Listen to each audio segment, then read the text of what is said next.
No, I think if we could be more annoyed, then the guys probably aren't in the right headspace to start with.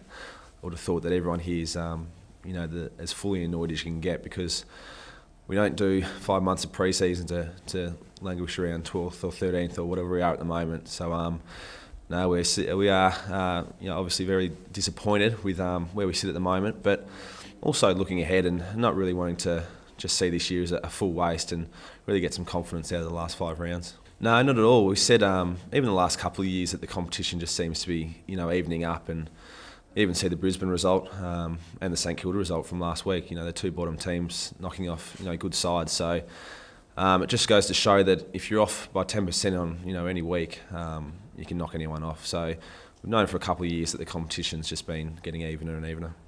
Yeah, I think it was. I think it was certainly the best four-quarter effort we've had.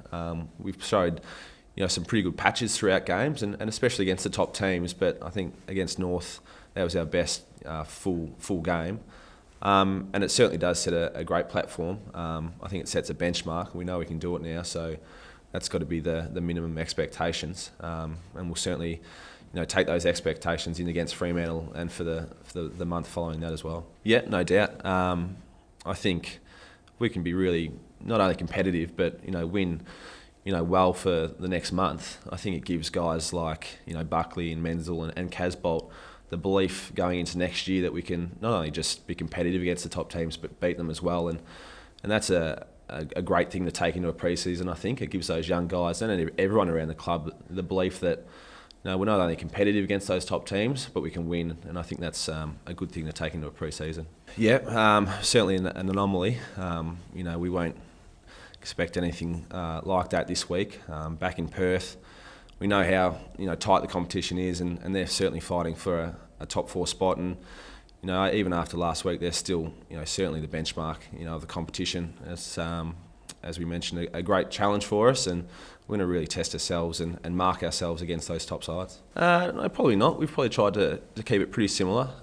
We got some 4 days off to refresh the body and mind, and I think that'll be good to take into a travel to Western Australia, which is always a little bit tougher. But we've sort of taken the week pretty similar to any week in the past. So as I said, huge challenge. They'll be looking to bounce back, and we're hoping to keep them down. I think that there's no doubt they'll want to respond really well. I guess we could see some things that St Kilda did really well, but we didn't look at them and think they're certainly beatable. I think the way I was looking at it was they're going to want to respond, and we're going to have to match that.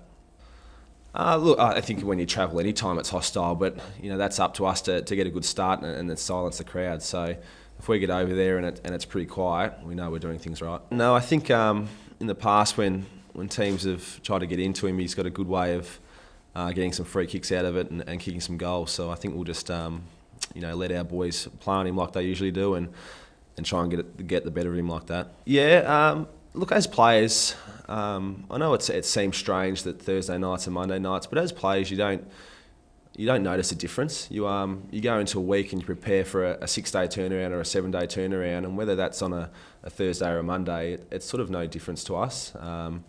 As long as the fans are happy to show up on a Thursday night, and I think with our games in the past they've shown that, then we've got no problem with it. It's hugely important for the team. It's hugely important for any player to put in solid performances. We only have to look at last week how important Wadey is to us when he comes back in the team after a couple of weeks out and kicks 4 goals. Not only shows the sort of player he is, but I think it shows his character as well. And it's surely highlighted to him how important he is to us and how much we need him, and also the things that we need from him to be a good player. And it's now up to him to do that for the rest of the 5 weeks and stay in the side.